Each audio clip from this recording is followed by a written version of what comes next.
Yo, what up, though? This is your boy, Crispy Daniels, and you are now on Show and Talk.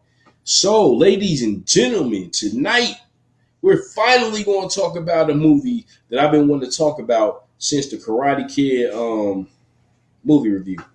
And that is the Karate Kid Part 3. Now, this movie really isn't much of a turn from the first two because you got it's an underdog story basically. You know what I mean? Which at this point I don't know how because Daniel's the champion. You know what I mean? It ain't really nobody fucking with him like that. So in the first movie, he gets fucked with by bullies. You know what I mean? And he's a little pipsqueak or whatever until he meets Miyagi. Miyagi trains him, and he winds up winning in the tournament. Second movie, they go to Okinawa, and there's a dude named Chosen being an asshole just to be an asshole towards Daniel because his uncle doesn't like Miyagi, so he's fucking with him. And then near the end of the movie, he wants to fight Daniel. Daniel winds up winning. And now this movie. So in this movie right here, it really revolves around the first movie. It's connected to the first film because John Kreese's character, right? John Kreese, he winds up losing all his students. And he almost lost the Cobra Kai dojo until he met up with the real owner, which is this guy named Terry Silver, which, by the way, is my favorite character in the movie. And if you watched it, you know why. And if you haven't, check it out, and you'll see why he's my favorite character in my favorite character in the entire film. The guy's wacko, man. I love that shit. But basically, what happens is he's blaming Daniel for losing his shit. You know what I'm saying? Like losing his business or whatever. So Terry's like, okay, so who's this Daniel kid? You know what I mean? So what I'm going to do is I'm going to send you to Tahiti and I'll take care of business here. So when Daniel first meets up with Terry, he poses as, you know what I'm saying, like a modest guy, like a lower class, lower middle class individual. You know what I'm saying? He fronts like he's poor. So he gets along, like he meets Daniel and they get along real well because he comes off as a humble guy, you know what I'm saying? Which somebody as crazy as he is, which if you go back and watch Cobra Kai, right? There's a scene, it's season 4.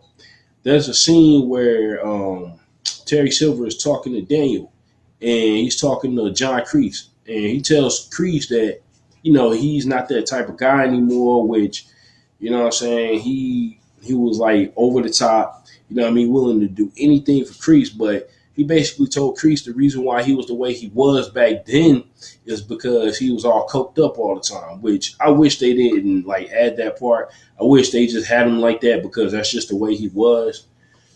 But nah, that's what happened, man. But anyway, yeah, so basically he sends Kreese off to Tahiti and he takes over from there. So his plan was to hire a tough martial artist to fight Daniel at the tournament. You know what I'm saying? And his plan was flawless, damn near flawless. Because what it was, he found this guy in the magazine while he was sitting in the back of his limo and shit named Mike Barnes. The next thing you know, Mike comes over to his house and they do negotiations and all of that. You know what I mean? If you fight Daniel and you win, you get, I think it was 25%, 35%, something like that. Of the dojos, and then Mike Barnes is like, okay, so I know we agreed on that percentage, but I'm afraid I'm going to need 50% if you want me to fight for you. So at first, Silver was like, no, I can't do that. You know what I'm saying? But then it's like, he's like, all right, nice meeting everybody. So he walks out, and then Silver was like, yo, do you fight as hard as you negotiate? Which really, that wasn't even a negotiation. You know what I mean? All he said was he just wanted 50%.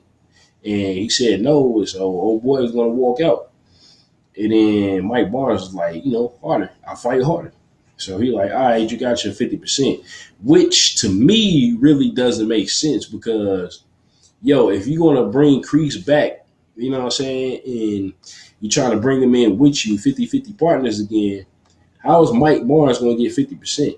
That's the thing that didn't make sense. You know what I'm saying? Unless he was just using the kid because, Terry Silver was a bastard, man. You know what I'm saying? That was my dude, but he was an asshole, straight up. So after that, You know what I mean? Daniel and Miyagi starting to have a falling out. You know what I mean? Because in this movie, yo, if you look at Daniel LaRusso, and other people said this before, Ralph Macchio's character looked like he was, doing a little powder himself because of the way he was moving around. He couldn't be still, talkative. You know what I mean? And there was one scene where he told Miyagi he spent his tuition money to get the bonsai store. You know what I'm saying? Because he wanted Miyagi to have his dream, which I thought that was noble of him, but at the same time, kind of stupid because Miyagi told him not to do that. You know what I'm saying? But it is what it is. You know what I'm saying? And then Miyagi made him his partner, which, my hat's off to that. And before I continue, I would like to say rest in peace to Pat Morita. You know what I mean? You surely will be missed. Like, you was one hell of an actor. And fun fact, at first, in the first Karate Kid film, they didn't even want to hire him because I think he was on the show. What was the name of the show he was in? He was like a comedian. You know what I mean? And he really didn't talk the way he did in the Karate Kid. That was just the voice he put on. But when they heard his performance, you know what I'm saying? They said, yeah, we need this guy. So yeah, that's your Miyagi. So back to, what I was talking about. But yeah, Miyagi decides that, he don't want to train Daniel for this upcoming tournament because he felt like, Daniel had nothing to prove. Why do you want to fight in this tournament? So after a while, Daniel starts to lose his patience. And then he really reaches out to Terry Silver to, take lessons from him. So he's sneaking off to go train with Terry Silver, you know what I mean? In the ways of Cobra Kai and shit. And then after a while, Terry Silver turns Daniel into a little bastard. You know what I'm saying? A bigger bastard than he already was in this movie. You know what I'm saying? And then there was a love interest in this movie too. Well, not really, but so what happened was it was this character named Jessica Andrews, played by this one chick. You know what I'm saying? Like, I haven't seen her in anything else, but she was 16 at the time, and Ralph Macchio was 28. And that love interest shit would have been kind of awkward. And then another reason why he didn't want to do the love interest thing in that movie because around that time he was married, so that would have pissed his wife off, I guess, according to him. So that's why they cut their relationship short because she went back home, not too long after they met. So before all of that, though, you know what I'm saying? Mike Barnes, the guy that Terry Silver hired, he starts fucking with Daniel. You know what I'm saying? Like, he wanted Daniel to sign the papers and all that. So, you know what I mean? He could fight him in the tournament, take his belt, and get his 50% and shit. Which I still don't see how that makes sense. Because if Kreese is getting 50% of all of this, how the hell is he getting 50%? You know what I mean? Unless there was something I missed. And if y'all seen it and you did you analyzed it or whatever, yo, let me know in the comments because that shit just don't make sense to me. You know what I mean? But anyway, he's fucking with Daniel. You know what I'm saying? And the dude didn't give a fuck. You know what I mean? He was just doing, anything he wanted to do. You know what I'm saying? But it's crazy because Daniel kept getting bailed out by Miyagi, man. Like, no matter what, it seemed like nobody could touch Miyagi. If you looked at all three movies, Miyagi could not be touched. He was just whooping everybody's ass, yo. Like, for real. Even though, no offense to Pat Morita, no offense, but in real life, that wouldn't happen. But Pat Morita had his own stunt double. You know what I'm saying? Like, I forgot what old boy's name was, but I think it was his friend in real life. But he stood in for Pat Morita in the fight scenes. You know what I'm saying? Which I thought the fight scenes were pretty cool. So, and like I said before, Karate Kid is like one of the most realistic martial arts films out there. But back to Mike Barnes, man. This guy was just trouble from the start, man. Like, this dude didn't give a fuck about nothing. He just wanted Daniel to sign that paper so he could whoop his ass in the tournament. And Daniel was just like, no, I'm not signing. And the reason why he didn't sign because, like Miyagi said, he didn't have to enter the tournament because he had nothing to prove. So Daniel was just like, oh, you sign the shit. You know what I mean? And that's what pissed off Mike Barnes, yo. So he beat up Daniel, beat up the girl, and then Miyagi came in, whooped all three of the asses or whatever, or, fought Mike Barnes, and then they drove off and left. So, Daniel and Miyagi, I think they went out the next night or something like that. And then they came home, come to find out all the bonsai trees were stolen. It was Mike Barnes and his goons that took them, obviously. So after that, Daniel goes back to the mountains where Miyagi has this valuable bonsai tree planted on the side of the mountain. You know what I mean? So him and Jessica go try to cut it down. So, but the thing that really kind of puzzled me too was when they was out there and then they ended up at the bottom, where the water levels was rising. Their ropes are being pulled up by Mike Barnes and his. I'm like, yo, are they following these dudes or these people, or whatever? The chicken Dane, are they following them? Apparently, they got to be following them because I'm like, yo, how the fuck did y'all find their way out there? You know what I'm saying? So Daniels is like, yo, he had enough. You know what I mean? And then the water pressure was rising. So he's like, all right, I'm going to sign this paper, yo. So he winds up signing the paper, even though he deep down inside probably didn't really want to fight Mike Barnes. He just signed the paper to get him and Jessica out of that situation. You know what I mean? So they threw the ropes back down, pulled them up. But then right before they got to the top, he's like, okay, so what else are you going to give me before we pull you completely up? But my thing is this. If all y'all wanted him to do was sign that paper, why are y'all still fucking with him? Because if they would have fell from the rope and died, that would have been a dumbass fault. You know what I'm saying? I'm just like, yo, the boy gave you what you wanted, pull his ass up. So, Daniel handed him the bonsai tree, you know what I'm saying? And then Barnes is looking at it. Daniel's begging and pleading him not to damage it. And he snapped one of the twigs, man. And then I was like, wow. So Daniel brings it back to Miyagi, and being Miyagi, he heals the tree. You know what I'm saying? Like, and they come to find out, Miyagi had a bunch of other trees coming in, and Daniel was wondering how the hell did he pull that off. Miyagi sold his truck, and that just made their relationship worse because Daniel felt like he went way out there, got himself into some shit, then signed the paper, all of that for no reason. And Miyagi didn't tell him nothing. But Miyagi was going to tell him, you know what I'm saying? But the problem was Daniel had already left. Like when Miyagi woke up, Daniel was gone already. You know what I'm saying? So he jumped the shark. He jumped the gun. You know what I'm saying? And I just felt like that was kind of Daniel's fault. You should have been there. So after that, you know what I mean? He just had it with Miyagi, man, because he wanted Miyagi to train him. He got tired of his passive ways, so he goes to Terry Silver, like I was saying. You know what I'm saying? So Terry winds up training him again in the ways of Cobra Kai and shit. So after all of that, Daniel becomes corrupt.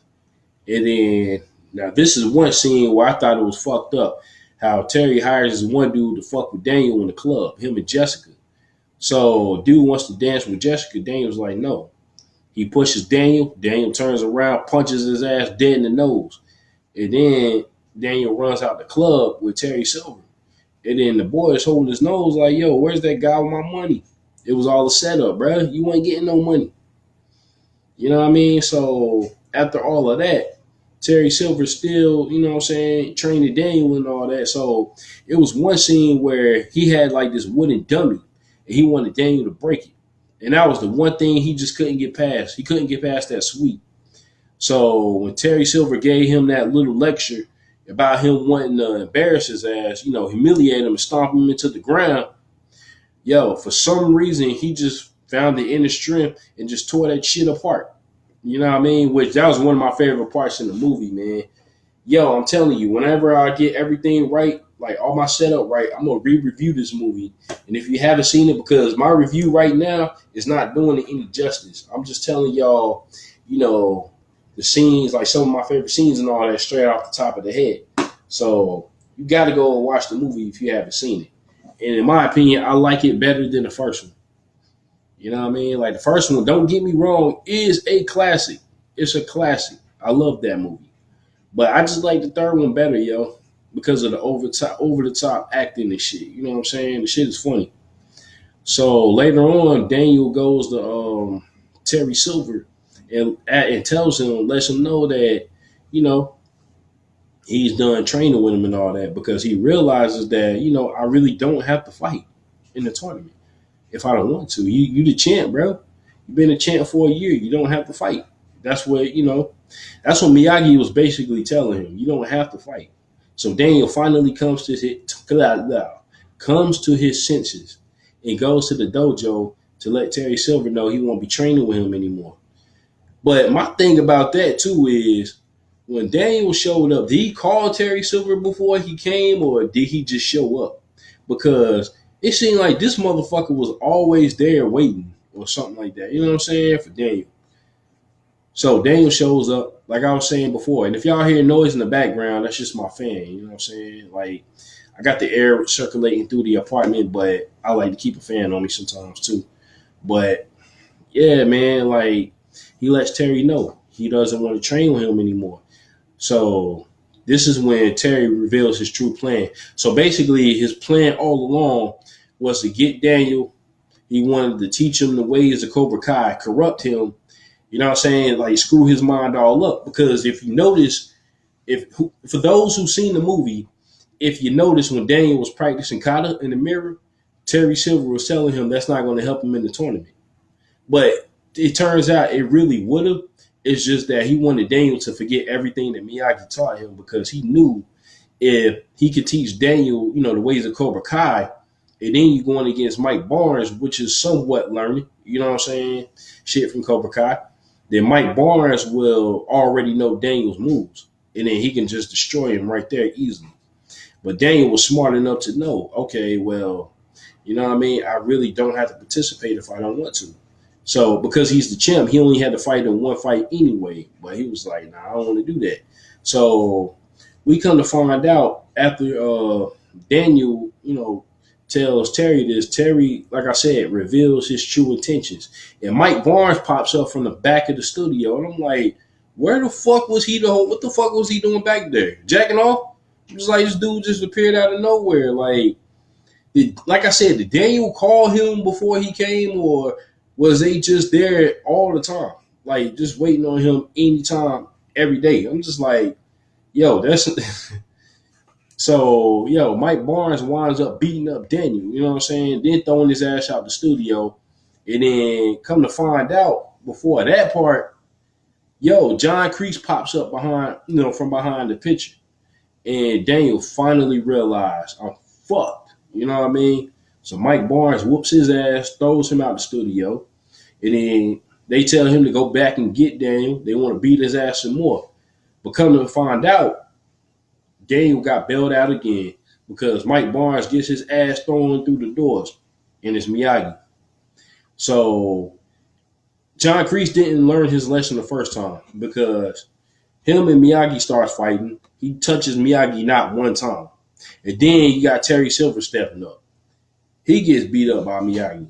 So I'm just like, it's three of y'all boys, and all three of y'all got y'all asses whooped by Miyagi. Come on, man, just stop. You know what I'm saying? Just give it up. So come to find out, Terry's plan somewhat worked. But then we find out that Miyagi is finally going to train Daniel. So they're training up in the mountains or whatever where Daniel was to get that bonsai tree. And then this is where the tournament comes up. So the tournament happens, Mike Barnes just working his way through all the fighters, just going through people like water. You know what I'm saying? Final fight is down to him and Daniel, which honestly, if you had a fight like that in real life and you had Mike Barnes fighting the way he's fighting and then Daniel fighting the way he's fighting, I can't really say that Daniel will win that. You know what I'm saying? Because Mike Barnes did have an aggressive style. You know what I'm saying? Like, I don't know, but I guess it's techniques over aggression because that's what won Daniel the tournament. But like I said before, Terry Silver's methods worked. Like, Daniel was afraid. He didn't want to fuck with Mike Barnes and none of that shit. You know what I mean? Because he felt like he was learning Cobra Kai, I guess, for so long that he forgot everything Miyagi really taught him. Because Daniel honestly didn't learn his damn lesson in none of these movies, man. Like, this dude had an attitude problem in every movie. And I ain't gonna say it's because he's from Jersey, but you know what I mean. No offense to my Jersey people out there, love y'all. But nah, but for real though, jokes aside, man. Yeah, man. Daniel wins because he winds up using the kata. You know what I'm saying? And then he's confusing Mike Barnes. He flips Mike, and then he gets the point. And that's what gets him to win. You know what I'm saying? So after that, the movie goes off.